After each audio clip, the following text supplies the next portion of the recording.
Bom, pessoal, vamos lá. Hoje o tema que eu quero trazer para vocês é quanto o abrandamento do artigo 33, parágrafo 2º do Código Penal, que traz a imposição do regime semiaberto para as penas, né, que são menores de 4 anos, penas privativas de liberdade que foram fixadas com menos de 4 anos para réu reincidente.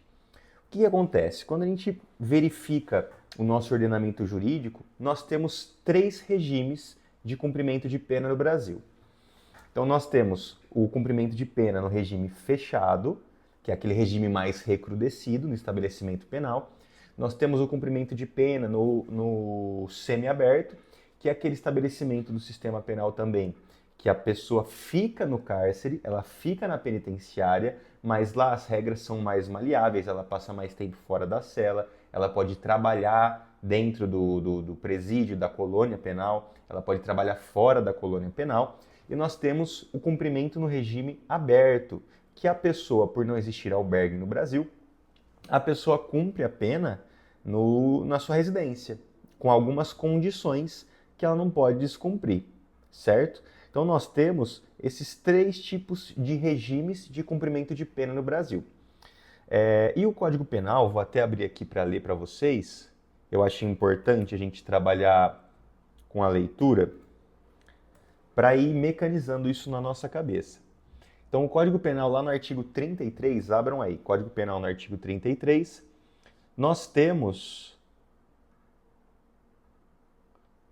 as penas privativas de liberdade, né? Então, o artigo 33 ele diz o seguinte, ó, acompanha comigo.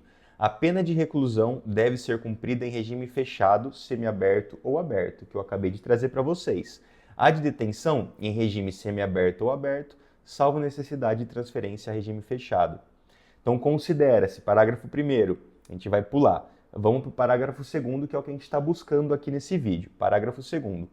As penas privativas de liberdade deverão ser executadas em forma progressiva, segundo o mérito do condenado, observados os seguintes critérios e ressalvados as hipóteses de transferência a regime mais rigoroso. Vamos lá, linha A. O condenado a pena superior a 8 anos deverá começar a cumpri-la no regime fechado. Então, quando o juiz aplica a pena, ele faz a dosimetria da pena, condena o acusado e aplica a pena superior a 8 anos, o início dessa pena é no regime fechado, no regime mais recrudescido. Vamos lá, linha B. O condenado não reincidente, gravem aqui, não reincidente, cuja pena seja superior a 4 anos e não exceda 8 anos, poderá, desde o princípio, cumpri-la em regime semiaberto. Então, de 4 a 8 anos, regime intermediário, semiaberto. Vamos para a linha C, que é onde eu quero trabalhar. O condenado não reincidente, cuja pena seja inferior a 4 anos, poderá, desde o início, cumpri-la no regime aberto. Aquilo que eu falei para vocês, o regime aberto é cumprido em casa, com algumas imposições de algumas medidas, por exemplo, recolhimento noturno após as 8 horas, proibição de frequentar certos lugares, enfim, o regime aberto é cumprido na residência do condenado. Esses três regimes, eles devem ser aplicados de forma proporcional. O direito penal deve ter uma proporcionalidade na sua aplicação. E hoje, nessa aula, a gente vai trabalhar a questão da reincidência. Será que é proporcional um crime, né, cometido sem violência ou grave ameaça, com pena que foi fixada em 2 anos de reclusão, a pessoa ser presa no regime semiaberto, que é ficar no estabelecimento prisional, regime semiaberto, só pelo motivo da reincidência? Bom, imagine vocês respondem um crime de injúria, são condenados a uma pena, essa pena é fixada, né, no regime aberto, convertida em restritiva de direitos, e depois vocês, né, cometem outro crime de injúria, são condenados a uma pena de, sei lá, cometer um crime de injúria qualificada, e o juiz condenou vocês a uma pena de 1 ano de reclusão. Veja, a pena de 1 ano de reclusão e um crime, né, sem violência ou grave ameaça, que é um crime em tese de ação privada. Vamos lá. E o que o fator da reincidência traria para esse caso concreto? Traria a incidência de da pena, apesar da pena ser baixíssima, a pena de 1 ano, essa pessoa iniciaria o cumprimento de pena no regime semiaberto. Por força, é um entendimento, por força do artigo 33, parágrafo 2º, a linha C, porque ele cita o condenado não reincidente. Enfim, mas será que isso atende aos crivos e aos critérios de proporcionalidade do direito penal, da aplicação do direito penal? Qual que é o objetivo da pena? Quais são as características e as finalidades da pena? Imagine vocês de pegar uma pessoa muitas vezes que é arrimo de família, que incorreu nesse erro, certo? Que é um crime sem violência ou grave ameaça, que não apresenta grande nível de ofensividade social, retira essa pessoa da sociedade e joga ao cárcere, ao regime semiaberto, onde ele vai perder seu emprego, vai, assim, parar de desenvolver as suas atividades, parar de sustentar a sua família, para passar lá 2, 3 meses preso e progredir para o regime aberto, por exemplo. Qual a necessidade, qual a proporcionalidade de prender uma pessoa dessa com base em um crime desse? Com uma pena que é baixíssima. Será que isso traria algum benefício social? Qual seria o benefício social? Então a nossa crítica é justamente nesse sentido, a falta de proporcionalidade para a aplicação do regime semiaberto, quando a pena é muito baixa, apenas com base na reincidência.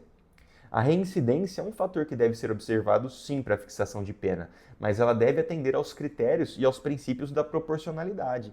Senão a gente vai estar levando ao cárcere pessoas que não vão, né, que fogem ao objetivo e à finalidade da pena. Estamos prendendo sem analisar esse critério, que é um critério muito importante e é um princípio constitucional, o princípio da proporcionalidade. Ainda mais quando falamos de direito penal em processo penal. Isso é algo muito sério. Pessoas estão sendo presas com base em crimes de baixíssima ofensividade apenas por causa da reincidência. E digo mais, isso é tema fixado e sedimentado no STJ. Independente do crime, independente da pena, você é reincidente, foi condenado, você vai ter aí uma aplicação de um regime semiaberto. E isso foge aos padrões da justiça, não é algo que é razoável nem ponderável. E nesse sentido, é interessante para estudo, anotem, tá? Esse habeas corpus, que eu vou citar para vocês, é o HC 135164-MT. Uma parte dele tem essa discussão, né? E aqui no item 5 da ementa, eu vou ler para vocês o que tem no item 5 da ementa. Quem foi o relator desse julgamento é o ministro Marco Aurélio. Tá? O redator do acórdão foi o ministro Alexandre Moraes. Então vamos lá, olha que interessante essa decisão. É item 5 aqui da ementa. Quanto ao modo de cumprimento da reprimenda penal, há quadro de constrangimento ilegal a ser corrigido. A imposição do regime inicial semiaberto com arrimo na reincidência e nos maus antecedentes parece colidir com a proporcionalidade da escolha do regime que melhor se coadune com as circunstâncias da conduta de furto de bem pertencente a estabelecimento comercial, avaliada em R$130.